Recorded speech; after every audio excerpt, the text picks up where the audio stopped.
जय श्री कृष्णा। राधे राधे। सत्संग की महिमा और कर्म तथा कर्म त्याग की विधि।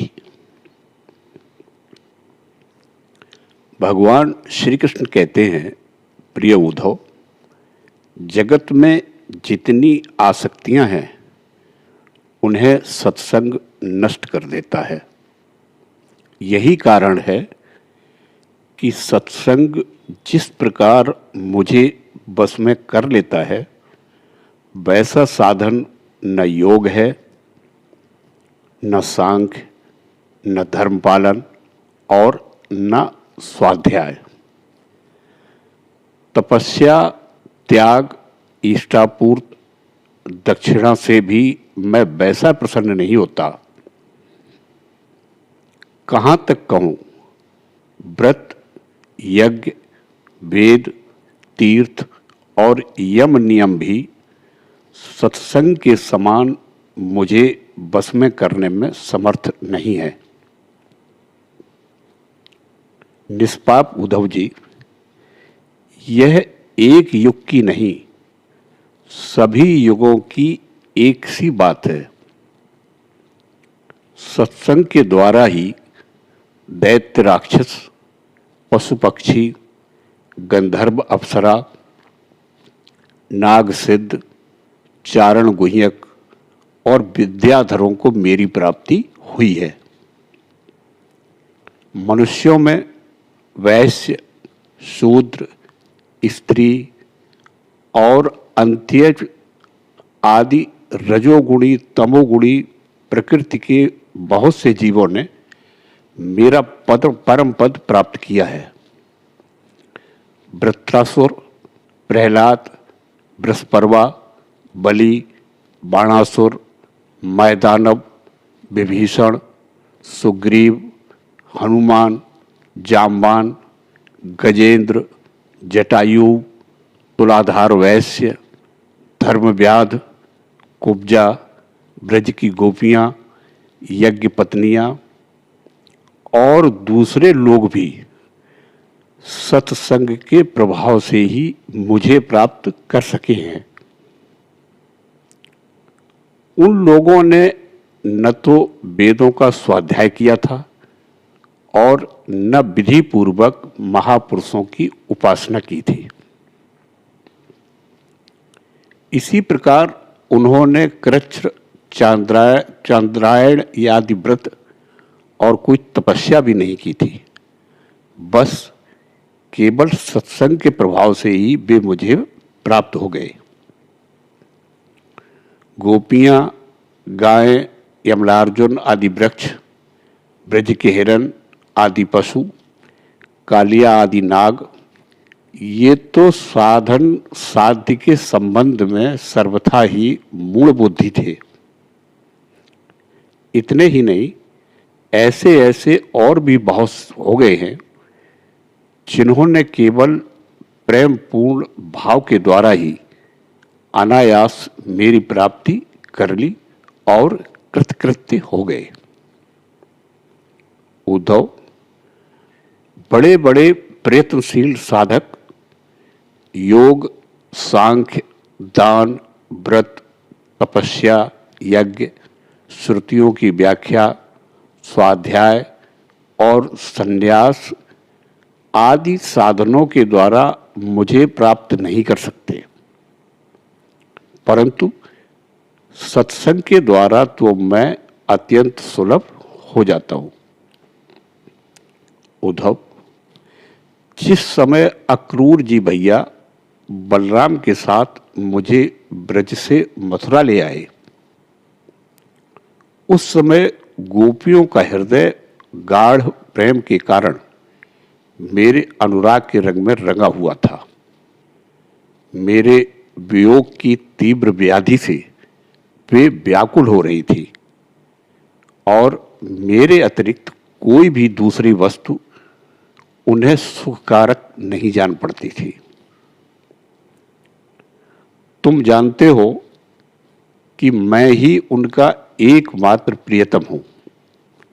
जब मैं वृंदावन में था तब उन्होंने बहुत सी रात्रियां, वे रास की रात्रियां मेरे साथ आधे छड़ के समान बिता दी थी।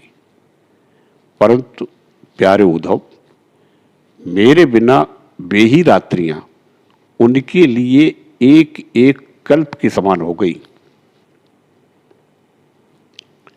जैसे बड़े बड़े ऋषि मुनि समाधि में स्थित होकर तथा गंगा आदि बड़ी बड़ी नदियां समुद्र में मिलकर अपने नाम रूप खो देती हैं,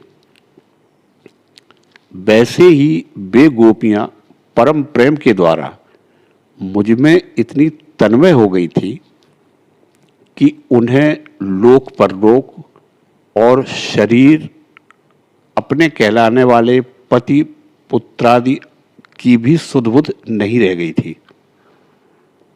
उद्धव, उन गोपियों में बहुत सी तो ऐसी थी जो मेरे वास्तविक स्वरूप को नहीं जानती थी।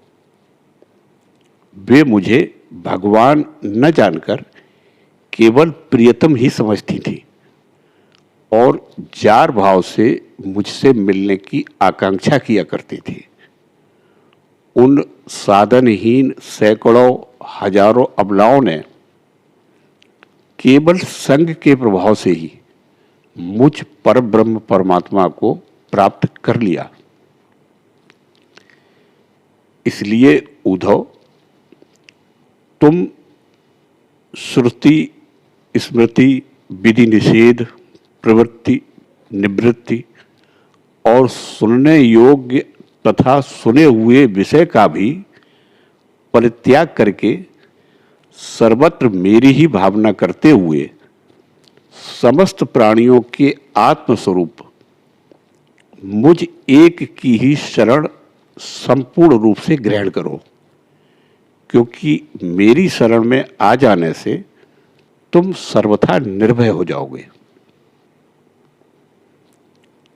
भगवान का आदेश सुनकर उद्धव जी बोले, सनकादि योगेश्वरों के भी परमेश्वर प्रभु, यूं तो मैं आपका उपदेश सुन रहा हूं, परंतु इससे मेरे मन का संदेह मिट नहीं रहा है। मुझे स्वधर्म का पालन करना चाहिए या सब कुछ छोड़कर आपकी शरण ग्रहण करनी चाहिए। मेरा मन इसी दुविधा में लटक रहा है। आप कृपा करके मुझे भली भांति समझाइए। उद्धव जी को समझाते हुए भगवान श्री कृष्ण बोले, प्रिय उद्धव, जिस परमात्मा का परोक्ष रूप से वर्णन किया जाता है वे साक्षात अपरोक्ष यानी प्रत्यक्ष ही हैं, क्योंकि वे ही निखिल वस्तुओं को सत्ता स्फूर्ति जीवन दान करने वाले हैं। वे ही पहले अनाहत नाद स्वरूप परा वाणी नामक प्राण के साथ मूलाधार चक्र में प्रवेश करते हैं। उसके बाद मणिपूरक चक्र नाभि स्थान में आकर पश्यंती वाणी का मनोमय सूक्ष्म रूप धारण करते हैं।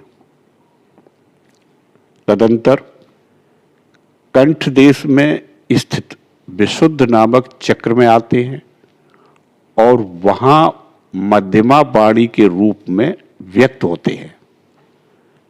फिर क्रमशः मुख में आकर ह्रस्व दीर्घादि मात्रा उदात्त अनुदात्त आदि स्वर तथा काकारादि वर्ण स्थूल बैखरी वाणी का रूप ग्रहण कर लेते हैं। अग्नि आकाश में ऊष्मा अथवा विद्युत के रूप में अव्यक्त रूप में स्थित है। जब बलपूर्वक काष्ठ मंथन किया जाता है तब वायु की सहायता से वह पहले अत्यंत सूक्ष्म चिनगारी के रूप में प्रकट होती है और फिर आहुति देने पर प्रचंड रूप धारण कर लेती है। वैसे ही मैं भी शब्द ब्रह्म स्वरूप से क्रमशः परा, पश्यंती, मध्यमा और वैखरी वाणी के रूप में प्रकट होता हूं। उद्धव, इसी प्रकार बोलना, हाथों से काम करना, पैरों से चलना, मूत्रेंद्रिय तथा गुदा से मलमूत्र त्यागना, सूंघना, चखना, देखना, छूना, सुनना, मन से संकल्प विकल्प करना, बुद्धि से समझना, अहंकार के द्वारा अभिमान करना, महत्त्व रूप में सबका ताना बाना बुनना तथा सत्वगुण, रजोगुण और तमोगुण के सारे विकार, कहाँ तक कहूँ समस्त कर्ता, कारक और कर्म मेरी ही अभिव्यक्तियां हैं। यह सबको जीवित करने वाला परमेश्वर ही इस त्रिगुणमय ब्रह्मांड कमल का कारण है। यह आदि पुरुष पहले एक और अव्यक्त था। जैसे उपजाऊ खेत में बोया हुआ बीज शाखा, पत्र, पुष्पादि अनेक रूप धारण कर लेता है, वैसे ही काल गति से माया का आश्रय लेकर शक्ति विभाजन के द्वारा परमेश्वर ही अनेक रूपों में प्रतीत होने लगता है। जैसे तागों के ताने बाने में वस्त्र ओतप्रोत रहता है, वैसे ही यह सारा विश्व परमात्मा में ही ओतप्रोत है। जैसे सूत के बिना वस्त्र का अस्तित्व नहीं है, किंतु सूत वस्त्र के बिना भी रह सकता है, वैसे ही इस जगत के न रहने पर भी परमात्मा रहता है, किंतु यह जगत परमात्मा स्वरूप ही है। परमात्मा के बिना इसका कोई अस्तित्व नहीं है। यह संसार वृक्ष अनादि और प्रवाह रूप से नित्य है। इसका स्वरूप ही है कर्म की परंपरा तथा इस वृक्ष के फल फूल हैं मोक्ष और भोग। उद्धव जी, इस संसार वृक्ष के दो बीज हैं, पाप और पुण्य। असंख्य वासनाएं जड़ें हैं और 3 गुण तने हैं, 5 भूत, इसकी मोटी मोटी प्रधान शाखाएं हैं और शब्दादि 5 विषय रस हैं, 11 इंद्रियां शाखा हैं तथा जीव और ईश्वर 2 पक्षी इसमें घोंसला बनाकर निवास करते हैं। इस वृक्ष में वात, पित्त और कफ रूप 3 तरह की छाल है। इसमें 2 तरह के फल लगते हैं, सुख और दुख। यह विशाल वृक्ष सूर्यमंडल तक फैला हुआ हो।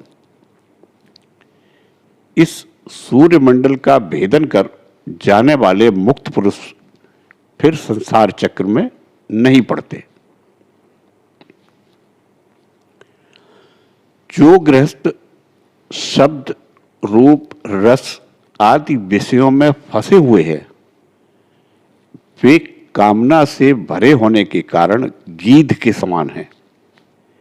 वे इस वृक्ष का दुख रूप फल भोगते हैं, क्योंकि वे अनेक प्रकार के कर्मों के बंधन में फंसे रहते हैं। जो अरण्यवासी परमहंस विषयों से विरक्त हैं, वे इस वृक्ष में राजहंस के समान हैं और वे इसका सुख रूप फल भोगते हैं। प्रिय उद्धव, वास्तव में मैं एक ही हूं। यह मेरा जो अनेकों प्रकार का रूप है वह तो केवल मायामय है। जो इस बात को गुरुओं के द्वारा समझ लेता है वही वास्तव में समस्त वेदों का रहस्य जानता है। अतः उद्धव, तुम इस प्रकार गुरुदेव की उपासना रूप अनन्य भक्ति के द्वारा अपने ज्ञान की कुल्हाड़ी को तीखी कर लो और उसके द्वारा धैर्य एवं सावधानी से जीव भाव को काट डालो। फिर परमात्म स्वरूप होकर उस वृत्ति रूप अस्त्रों को भी छोड़ दो और अपने अखंड स्वरूप में ही स्थित हो रहो। आप सभी का कल्याण हो। जय श्री कृष्ण। राधे राधे।